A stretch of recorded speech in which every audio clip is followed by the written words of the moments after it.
बिथांमोननि राजनीतिक जिखिनि इयुन जि जिउ बेयो मोजां जाथों बेखौनो जों मिजिं खालामगोन। नाथाय खाम्फा बरगयारी बिथांखौ जोङो UPPLआव लाबोनानै बिथांखौ जोङो देरहा होदोंमोन।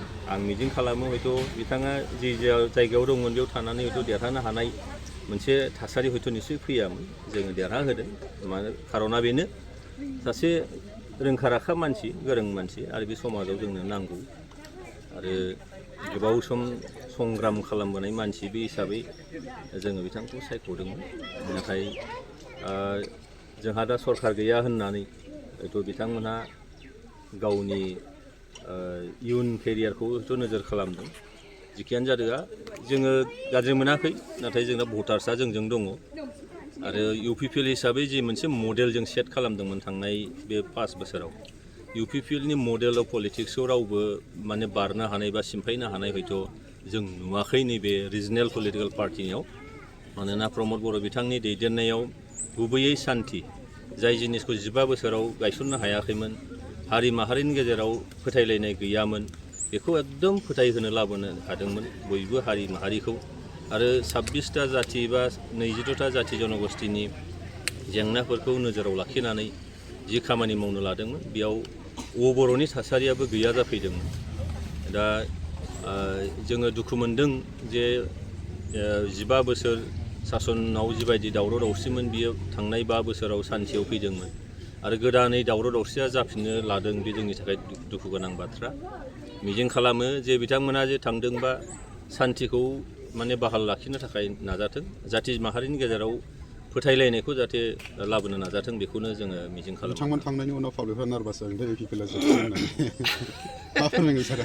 नायबानो जाबाय जे एबार MLA इलेक्सन फैगासिनो दङ आरो खाफाल मोजां जोंहा UPPL हिसाबै जों जे गुरुत्तपुर्ण मोनसे राजखान्थि आफाद बिनि थाखायनो दिनैहाय जोङो राज्य सभानि बिसायख'थि जानो थांगासिनो दं।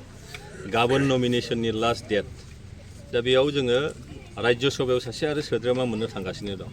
UPPLनिफ्रायनो दिनै 3 माने दिल्लीयाव जोंहा MP थागोन। आं लक सभायाव थाबाय, 2 राज्य सभायाव थागोन। दा होमबा नों नाय जे UPPLखौ दिनै जोबस्रांगोन होननायनि मा बाथ्रा थाखो? जोबस्रांगोनबाथ' जोंनो राज्य सभानिखौबो अफार खालामनाङामोन। दिनै राज्य सभानि MPबो जों मोननो थांगासिनो दं। दा होमबा गुरुत्तपुर्ण जों जे जोंखौ नागारनानै जे आसामाव रिजनेल पलिटिकेल पार्टिया जाया, बिसेसकरि नैबे जोंनि BTR ओनसोलाव बेनो मोनसे प्रमान।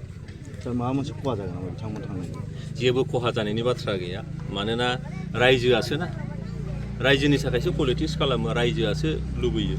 खारन थांनाय 5 बोसोरनि UPPLआ गोजोन थासारि लाबोनाय, जाथि माहारिनि गेजेराव फोथायलायनाय लाबोनाय, बियो रायजो राजाफोरनि गोसोआव ओरैबायदि हाबनानै दं।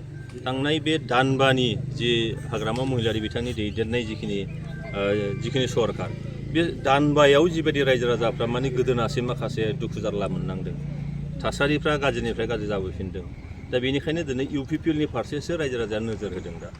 बेखायनो फैबाय थानाय बिधान सभा बिसायख'थियाव UPPLआ मोजां मोनसे जोङो थासारि लाबोनो हागोन, देरहानो हागोन, बेखौ जोङो दिनैनो बुंनो हायो। 15टा सिट गेलेगोन होननानै बुंदों। 15टा सिटनि गेजेराव UPPL मोनबेसे मोननो हागौ सार नोंथांनि मोनदांथियाव? दानि जिखिनि जोंनि सार्भे रिपर्ट, बे सार्भे रिपर्ट बायदिब्ला 15टानिनो नोङो आदानि बांसिन जे सिटआ UPPLनि थाखाय जोबोद मोजां। बेयाव दिनै BJPआ स्टेटआव दङब्लाबो बिथांमोननि जे सार्भे रिपर्ट, बे इन्टारनेल रिपर्टखौ जों मिथिगौ। बे इन्टारनेल रिपर्ट बायदि बिथांमोननियाबो मोजां नङा अबस्थाया। दा बेखायनो आरोबाव मानगोनां हाग्रामा महिलारि बिथांनि दैदेननाय सरकार थांनाय 5 दानाव जिबायदि थासारि लाबोना होबाय, दावराव दावसि जाबाय, बिथांमोनाबो ग्राफखौ नायोबा जोबोद गाहायाव थांनानै दं। दिनै UPPLना गोजौसिनाव जानानै दं।